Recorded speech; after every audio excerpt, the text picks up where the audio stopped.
Kani gadega Patisi TV, bat pidang pek yaki kubor baman kasni.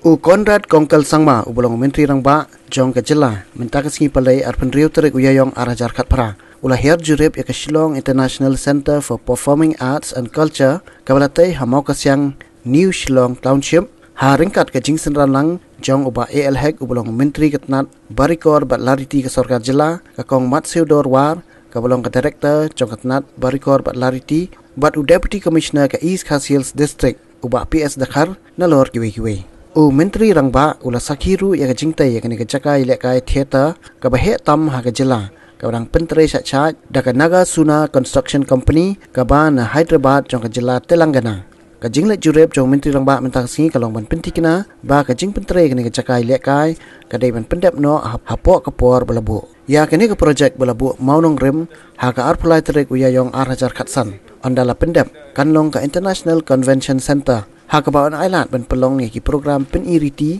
ki bahe na keleng kiri ke perthai nakari bat nak Jylla kum hakatem kuput ke jingi lek kai theater ka jingshat ka tamasa pen film bat kiwi kani ke Shillong International Center for Performing Arts and Culture ka don atli ki International Standard Auditorium ka bangyam hadu sihajar nrius pa sau phongun bat nrius pa khatar ngot kibriu nalor kini ki atli lasnaru ya ka wei ka theater complex ka baret ka bangyam lai spa arpusan ngot kinong petkai ya ka benta bas khmat jengene kompleks lasna ya ka amphitheater ka bangyam hadu khatsana jarngot kinong petkai ha kene ke jaka on aji kai halor ka thodur karwai ka siau ka akphlem bat kiwei na ka benta ki samla ka Jylla Meghalaya bat na kiwei pat ki Jylla jong ka than chitai lammi ngi gari India ya kene ka project lamang pisa shispa sanpuei point lai pulai klor tengka balabu thong ban pendep no hauno para mentau snem arajar khat pra.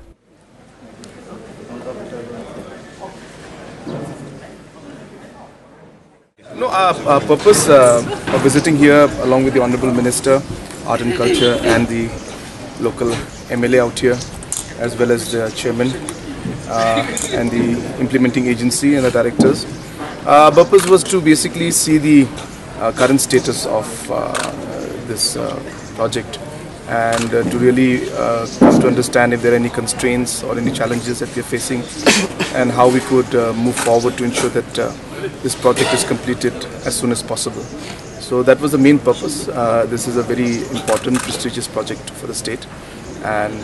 if completed as soon as possible, I think it will be very beneficial for the state and the people, as well as for performers, and I think we'll be able to host many programs out here. So we are, as a government, are very keen to ensure that this project is completed as soon as possible. We are starting that whole process. So these are very minor details and all which we need to work out on, but we are aware of these issues and started off with the visit today. In fact, tomorrow morning we are having another meeting with the agency that's implementing this to discuss about the challenges that they face. There are some small minor technical problems that are being there, so we're going to discuss that also tomorrow. And as it goes, we're going to take forward all the issues that you've mentioned.